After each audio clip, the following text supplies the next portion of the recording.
I'm Al McGhee with YATicket.com. I'm here with MovieNight.net, Steven Lebowitz. Well, we're going to talk about this new movie that's opening up this week called A Quiet Place Day One. Now, this is a prequel to the other two Quiet Places. And remember, this is a prequel. So that means it's supposed to explain what happened before we saw the first two Quiet Places. And in my opinion, it still didn't explain anything that much.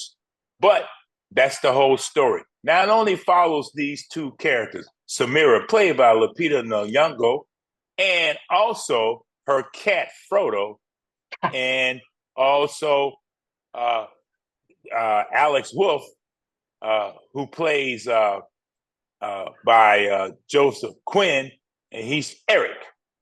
So that's who they only follow. And in my opinion, they just had too many holes to fill in this film for me to fully enjoy it. It is scary. You would jump out of your seats on some of the things, but that's just about it. And also the director, Tarnowski, which he did an independent film with Nicolas Cage called Pig. They chose him. And of course, the guy who created it, John Krasinski, he helped write the script for this one. But I don't know why he was not fully involved in this film. Can you explain that to me, Steve? I don't know why John didn't do this film. I guess I mean maybe he's gonna be doing like a fourth one that will continue on where part two left off, because part two still had part two left off where there's a chance where they can start fighting the aliens with using the sound of like the hearing aid and so on and so forth.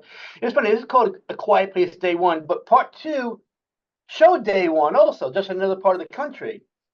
I mean, this thing could have been either called A Quiet Place Week One, because it's just not one day, it lasts for about a week, or A Quiet Place, The Quest for Pizza. Yeah. It could be called. It could be called, which made really no sense whatsoever, because the main character, she wants to, while everyone's getting ready to evacuate, she's, no, I'm going to go to Harlem to get pizza. I'm like, I don't think they're open, lady. so it's like her question's like, huh? So and again, I don't understand why they put that in the movie about the quest for pizza to go to Harlem, and also how she's going to get to Harlem with everything going on. But again, some of the holes were not filled. You see the military bombing and shooting these aliens, but New York City is still intact. That's another hole for me. They see all these aliens, but again, New York City is still intact, where they seem like they didn't do a lot to get rid of these aliens.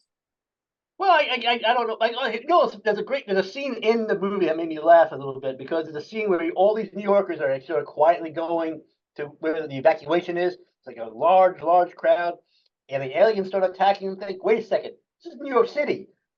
No one has a gun? Yeah, exactly. It's like, you really asked me to suspend disbelief.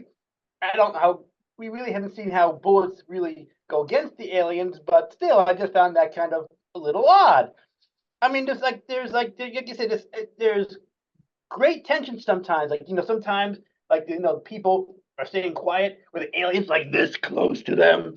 So it's like, you got to be, so they, Michael does great work building tension. Sometimes he's just, you realize there should be tension going on, but at those times, there's other times where I'm just not feeling it. He doesn't have as much experience as John in directing the series. This is a very new movie for him. Pig was a very small independent film, very good film, by the way. I enjoyed Pig, but yeah, I was. It's like, I think it's like a 90-minute film here, a little bit more.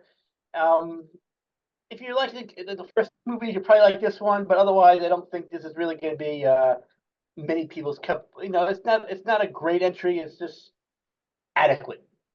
Yeah, that's what I say. It's just adequate, and it's not that long too. It's only 90 minutes long, so you will have a few moments in this film where you say, "Well, okay, I like it," but I don't understand, why did they go to the prequel route with this film?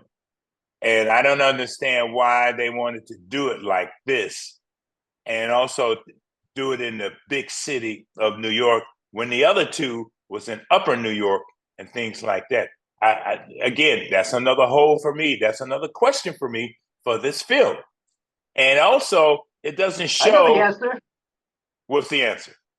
Money, Al. Money. Because basically, listen, if they make a third film that continues on the part two, if anything, it looks like the third film might end it all. So if you want to squeeze one more movie out of the franchise, go the prequel route. And New York City, like, hey, okay, the aliens, New York City, and there's talk about the budget of the movie. There's a scene where it's high above the city, and you see the aliens like walking across all the buildings, the skyscrapers, and it looks so animated, like it would look cartoonish.